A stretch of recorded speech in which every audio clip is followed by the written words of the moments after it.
Awesome. I told you yesterday you were going to try some fruit. What's up, everyone? It's Hunter here, back with another video. I'm sorry it's been so long. As you can tell, I'm pretty dirty. I had been having some starter issues with my truck, so I was working on that. I went back home to Minnesota for the weekend. Still had issues with the truck, so I finally got it fixed this morning. I'm back to tell you about my journey through the medical school application cycle. I've been through 3, so quite the experience. Let me go get showered up and then we'll talk through it. All right, we are all showered up. If you've been here before, thanks for coming back. I know it's been a little rough posting lately, but now I think I will have the time to start posting on a more regular basis, try and get out a video for sure every week. If you're new here, thanks for coming. Please consider subscribing, and in return, you get to see my puppies on a weekly basis. Say hi, Mav. But let's get into it. So I don't think that most of my subscribers know what it takes to apply to medical school. So I wanted to give a quick rundown of kind of what that process looks like. So aside from, completing a bachelor's degree, completing all your prerequisite courses, and then taking the MCAT exam, the actual application process is comprised of basically 3 main steps. So you have your primary application. That opens up in May of the year before the fall of the year you plan to attend med school. So in order to attend med school this fall, the primary application opened up last May. On June 1st, all the schools that you sent your application to have access to it, and they'll start kind of looking over them. And pretty much immediately once they get your applications and they're processed, they will start sending out secondary applications. Now, the secondary application is individual to each school. Your primary app, you kind of just fill out one and send it to all the schools you want to apply to. The secondary application, there's an individual portal that each school has, and you have to fill out an individual application for each school. The secondary application typically consists of your letters of recommendation and then anywhere from like 2 to 7 essays per school and additional costs associated with that. After a school receives your secondary application, it can be anywhere from 2 weeks to 6 months before you hear anything from that school again. And the next thing you'll hear is going to be either a rejection or an interview invite. So once you get an interview invite, you get to interview with the school, get to know the school a little better. They typically have a little info session, and then you have your interview with faculty and oftentimes some students that are helping out with the process. After your interview, depending on the school, it can take anywhere from 1 to 2 weeks or again, 5 months to hear back about your interview. Typically, a school will either accept or waitlist you if you've been interviewed there. But I have ran into a couple schools that will reject you after you interview there. So those are kind of the 3 stages of the med school application process. And now I want to run down the 3 medical school application cycles that I have been through. So back in 2017, I was looking at going to medical school without taking a gap year after undergrad. So in order to do that, I had to apply the summer going into my senior year of college. So that was during the summer of 2017. I ended up sending out primary applications to 20 schools. Of those 20, 17 sent me a secondary. So it is not that difficult to get a secondary application. It's really just a school wants to see a minimum GPA requirement, usually about 3.0, and a minimum MCAT score, which is usually about 500. Both of these are fairly easy to do. So pretty much any school will send you a secondary just so that they can pocket that extra cash, even if you aren't really a good fit for their school. So of those 17 secondaries that I received during that first cycle, I submitted 12 of those secondaries back to the schools, paid all the fees associated with them. And of those 12 secondaries, I received 0 interviews. So that was kind of a wake-up call, told me that my application was not competitive enough and I needed to take a year off. So I finished out college, took my year off, I still didn't feel ready, so I didn't apply in 2018.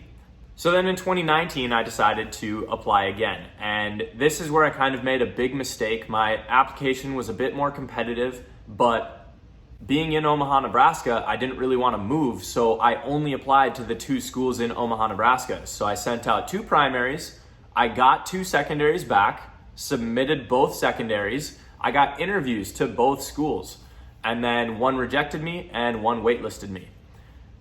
That waitlist is what kind of really made this cycle stressful. So as you know, I went through 3 cycles, so I didn't get in off the wait list there. And in deciding when to apply again, I followed the advice of the director of admissions at that school and didn't apply until I got a rejection from that school, which was at the end of the summer. But as I said, the application opens up in May. So by applying early August, all of my applications were actually considered late. So for the 3rd application cycle, I sent out 33 primary applications. And of those, I got 32 secondaries back. Honestly, I probably got the 33rd. It was just lost in my email inbox somewhere. I don't know. I looked for it several times, couldn't find it. Couldn't find anything on the school at all. So I don't know what happened with that 33rd one. But anyways, of the 32 secondaries that I received, after doing much more research into the schools, I decided to submit 11 of those secondaries. Of those 11 secondaries, I got 3 interviews. And when I got a few of my rejections, I wanted to reach out to those schools and find out, if I do have to do this again, why wasn't I competitive enough for an interview? What do I need to do differently? And the answer that I got from several schools was that my application was stellar, but it was too late. And I know that during this cycle, there was a 20% spike in applications across the country for medical school. So being 2 months late to the party was just enough to make sure that I didn't get in. And of those 3 interviews, I got 2 rejections and 1 waitlist.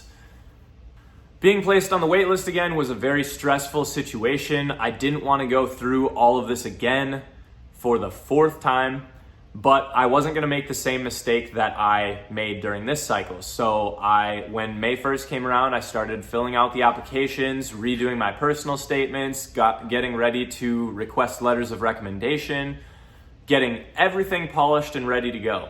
And I was about to submit all of those applications on Saturday of last week, Saturday, June 5th. And on Friday, June 4th, I was accepted to med school. So I do not have to do it again, and I am very excited to be attending medical school this fall, 2021. And I was super excited, told everyone that was around me at the time, but I knew that I was going to be traveling home for a wedding the next day, so I waited to tell my family in person, and then this 2 hours later, I guess was their reaction. Congrats, you're accepted. What? Seriously? You asshole! Awesome. I told you yesterday you were going to tell us in person. So needless to say, everyone was super excited for me to get into med school. Saying that I had a ton of people in my corner is an absolute understatement. Like, every single person I know, friends, family, people that I've just had a 20-minute conversation about my potential future career goals with, everyone has said, you're gonna get in, keep pushing, you're gonna make a great doctor someday. And all of my patience and hard work has finally paid off.